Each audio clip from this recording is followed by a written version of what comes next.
Hi, my name is Jason Kraus. Today I'll be giving a presentation on the informational system business proposal. The business proposal is framed as if it were given to Harley-Davidson executives or leadership.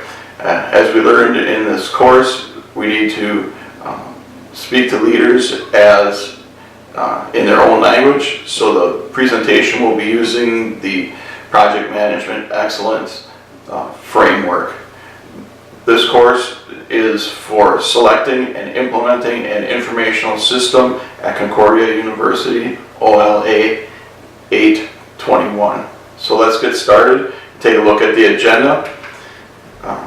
The scope of the agenda aligns with the coursework of purpose of the plan, the current system, cost and budgeting, time, resources, which are people and skills, the stakeholders, which are the customers, a communication plan, which is always necessary for a great program, and risk assessment, concluding with solutions and delivery, and wrap up with the summary and conclusion.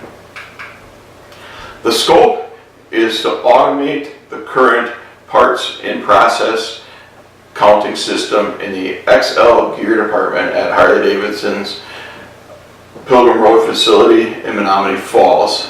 Currently, the parts in process are counted by paper and pen.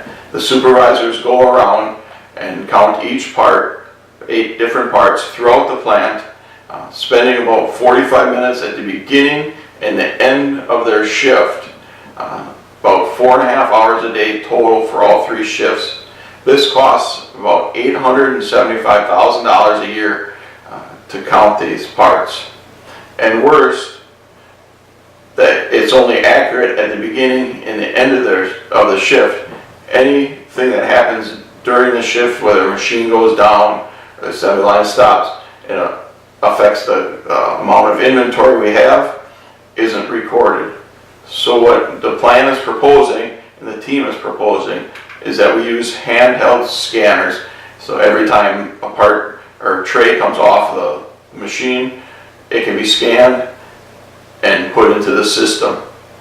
So the database will be in real time. So when do we use this information?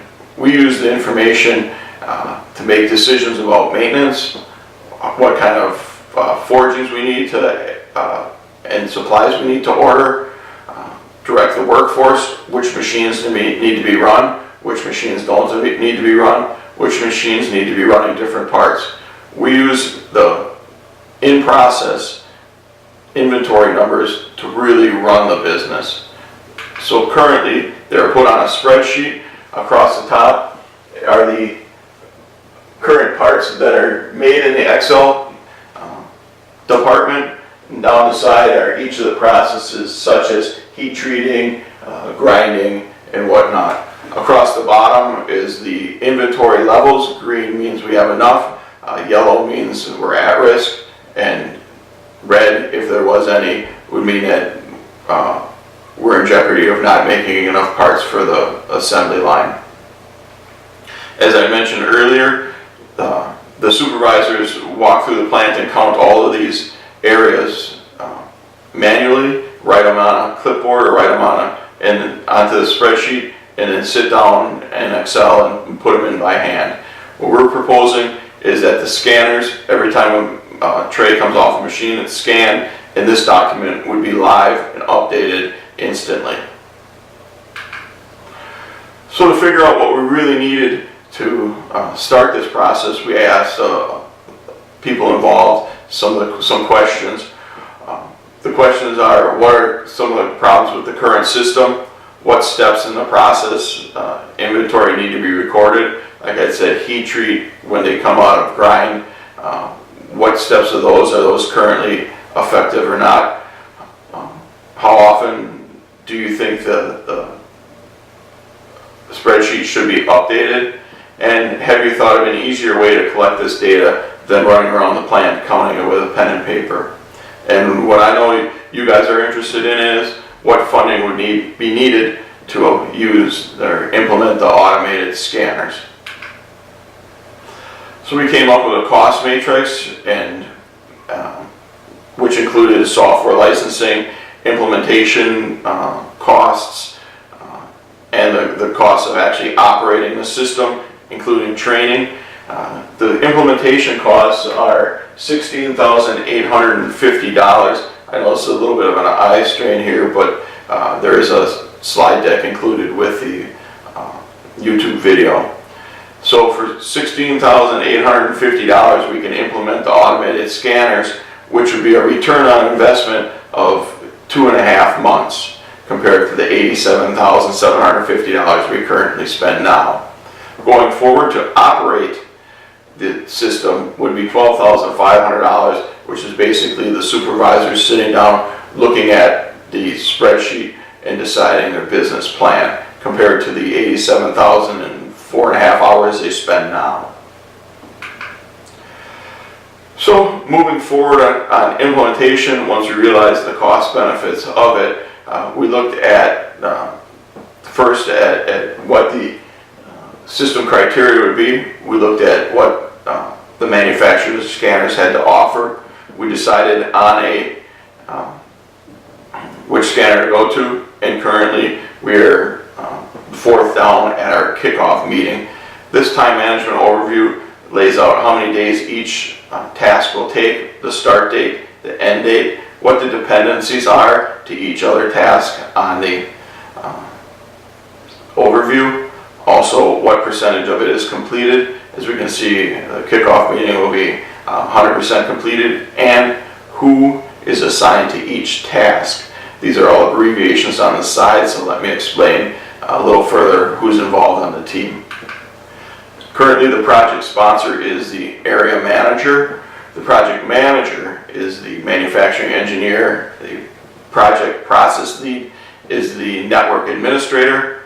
We also have finance supervisors and a union rep involved on our team getting started.